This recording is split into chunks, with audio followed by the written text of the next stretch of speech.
This shit is wild crazy, nah? Look at y'all beautiful people out here right now. Look at y'all beautiful people right now. When she said put up the signs, it went all the way to the back. Do you know we out here ready for the revolution? You ready to go? Y'all ready to go? Because it's go time. Y'all ready to go? All right? Because we ain't got time to just be standing down here listening a little bit and we ain't ready to go.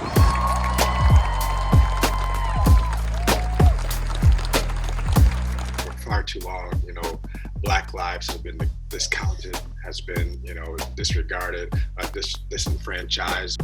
If Black Lives Matter bothers you as a phrase, but all lives doesn't and blue lives doesn't, it's the word black that really bothers you. Right now, at this time, we're not trying to attack you. We need you on our side so we can work together. We're not saying that your life don't matter. We're saying that our lives matter. And there's some sort of narrative that, I have a Black friend, so I can't be racist. I have a lot of white friends in my life. I had a lot of Black friends in my life, and I can pretty much see the difference. I have been on the end of Black jokes from white people. And do I think it's funny? Yeah, I do sometimes, but I also think it's unnecessary. It's not these overt things that you're thinking about. It's these small little things that kind of make you know that you're not a part of us. Violence is not the answer, but if that was what took for you to really open your eyes to what the issue is here, then by all means, so be it. More often than not, it's not the protesters. It's people who are, again, hijacking that narrative and turning it into being this use of propaganda to discredit an entire movement that has largely, and for the most part, been peaceful. Now you see someone on camera, 8 minutes and 49 seconds, screaming, "I can't breathe," and then the cry for their mom. The police officer told me that they broke his nose. And I was kind of like, why did it escalate that fast? Who is it your job to protect and who is it your job to serve? Because if you're not talking about all Americans, specifically brown people and Black people in this country, that defeats the whole purpose. Black on Black crime can't exist. White on white crime doesn't exist? How does Black on Black crime exist? What, you don't trust me to do my job? And in my head, I think, no, I don't. When you come into a neighborhood that's 90% African American, that you have a police force that's representative of that neighborhood. Because this person has a record a mile long doesn't mean that that person deserved to die at the hands of police on camera. They want it taken out of the militarization of a police department and put back into the community in ways that will help to service everybody. That to cut hair, you need twice as many hours of experience than you do to hold a gun and to hold someone's life in your hands. My son says that he wants to be a police officer. So it's like, this has nothing to do with anti-police, it's anti-racism. Civil rights is not a trend. These protests are not a trend. This should not be an elective to talk about Black history. White fragility is what makes race uncomfortable. Black lives should matter. It's a human rights issue. We don't get to choose our race like you can choose a political party or like you can choose a profession. Because a lot of people think that it's us versus them. It's not. It's everybody versus racist, and it's everybody versus these systemic systems of oppression, right?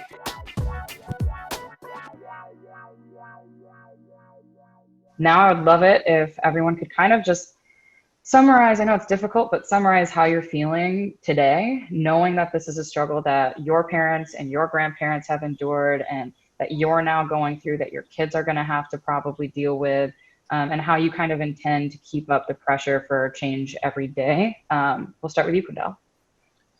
Yeah, so as a father, Black man raising two Black kids, two Black sons to be exact, is a lot of, I've always had this passion for, activism, depending on how I did it. I wanted to use my voice in media. I remember as a student at OCC, one of the first projects I had was, really demanding people to hold each other accountable for the things that are happening. I remember, hosting a 6-hour radio show for the Jenna 6 incident that happened maybe 10 years ago.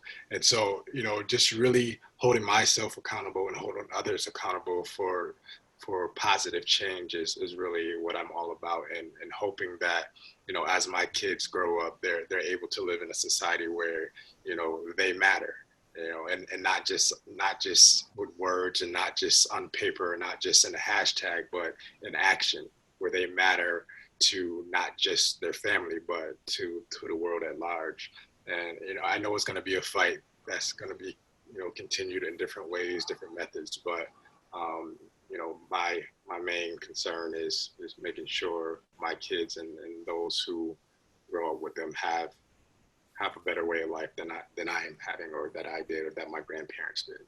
Jabari, if you would mind going next, let us know kind of how you're feeling and what your intent is for the future. Um, Still being young, I'm only 21 years old, so I'm still in college. It's kind of crazy seeing all this unfold, kind of, because I didn't really hear a whole lot of stories of the past from my parents or my grandparents and whatnot. So just seeing this all happen right in front of my eyes, it's kind of crazy, It's kind of like when they really said life is a movie. To me, this really is a movie right now. I'm like, what is going on? This is like a drama movie or something like that. That's escalated really fast, and I plan on taking action. I do want to join the protest, and I want to join the fight. I have been pretty silent up till now about the situation, just because I didn't know how to feel about it. But I do want to join the action. I want to join the fight against racism. I I want to join Black Lives Matter. I've spoke about it about probably once, and that was just a black square that we posted on our social media. And I only posted it on Instagram just because I didn't know what to say or feel, but I want to join. That's great. Carrie Ann, over to you. First, Jabari, we're all taking this a day at a time, so I hope you don't put too much pressure on yourself. We as a generation might not really know how to act during this, and I know as a summary, like I've definitely felt like I was supposed to do a certain thing, but then I realized that I'd never been in this situation before, so there's no reason I should have put that pressure on myself. But something I've learned between this conversation, which I'm very thankful for, and the hundreds of conversations that I've had over the past couple of weeks, is there are good people out there. There are people that are trying, they didn't know, and now they're flipping a switch. I'm really thankful for allies and for people who want to be allies.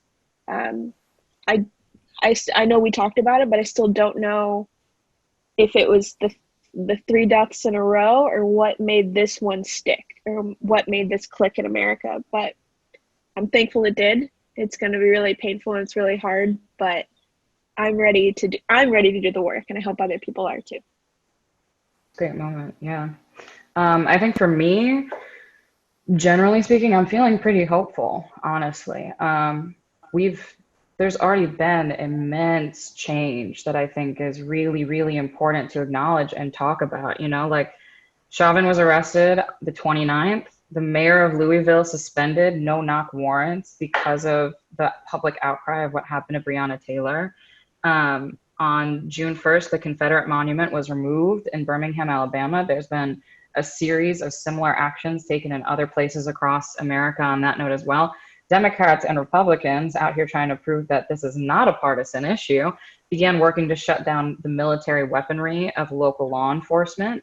And then on the 4th, Breonna Taylor's case was reopened. So those are just a couple of really huge things that have been changing, that have been like things are working, we're doing it. So I think that kind of, as you were saying, Carrie Ann, we have to acknowledge that what we're all experiencing right now is a collective shared trauma. This is not normal. It is not normal to every day go online and see videos of people being murdered by police, by white supremacists in general. It is not normal. It is not normal to be this deep in the weeds of not being able to get out of, because it's everywhere. It's on Twitter, it's on Instagram, it's everywhere. And if you're not dealing with it there, you're at home and you're dealing with it with your family. And if it's not having these hard conversations, it's dealing with the fact, like Quindell, like you have 2 Black sons. Like, so for you, it's dealing with that trauma and that fear of what's going to happen when they get older, because they are targeted specifically. And so I think it's so important to acknowledge, this is traumatic and it is not normal and it is not okay. And so to kind of what you were talking about, Jabari and Carrie Ann, you know, it's important for us to realize, take breaks, take an hour off, take a day off, take a week off, take time off, get away from it, do what you have to do to heal, because at the end of the day, everybody else is going to be there. You know what I mean? So it's important that we lean on each other in these times, and we understand it's not up to just one of us to do this. You know, Martin Luther King, Malcolm X, they existed. They're gone. Guess what? It's still happening. We're still fighting. We're still the movement, you know? So even as we lose people and as we have lost people in the past, we're going to keep going. We're going to keep moving forward. So I'm hopeful because we're already seeing change, and that's a great, great place to be in.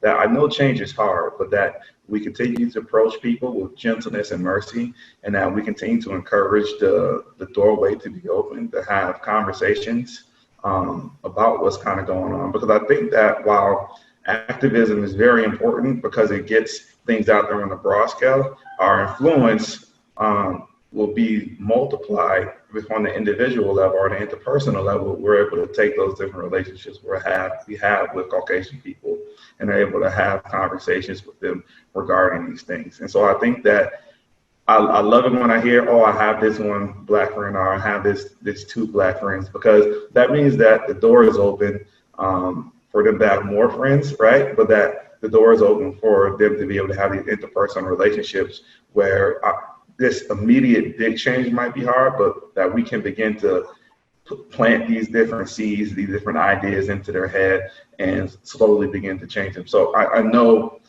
it's a little frustrating because, you know, we all want to see this change happen overnight, and I wish it could too. But in reality, the change is in creating relationships with these different people. And so, you know, I have white friends who are starting to have kids, and we're real close, and we've had these conversations. And now, you know, I'm gonna be like an uncle to their kids and be in their life. And so they're gonna grow up seeing me, and we're gonna have these different interactions so that when they're an adult, right, they're gonna see the world a little differently than their parents do. And in this way, we kind of take a step-by-step approach to kind of changing the world. And I think as each generation or as each new child grow up and we're more connected, we'll start to see change. Thank you all for joining this forum, and all of you who watched and listened to our voices. Our generation has accepted the baton in this fight for justice and decided not to stop until change is realized. But change won't come quick or easy. And like the Constitution itself, maintaining the progress we achieve will continue forever. Black Lives Matter. And are you listening? Black Lives Matter.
Yeah.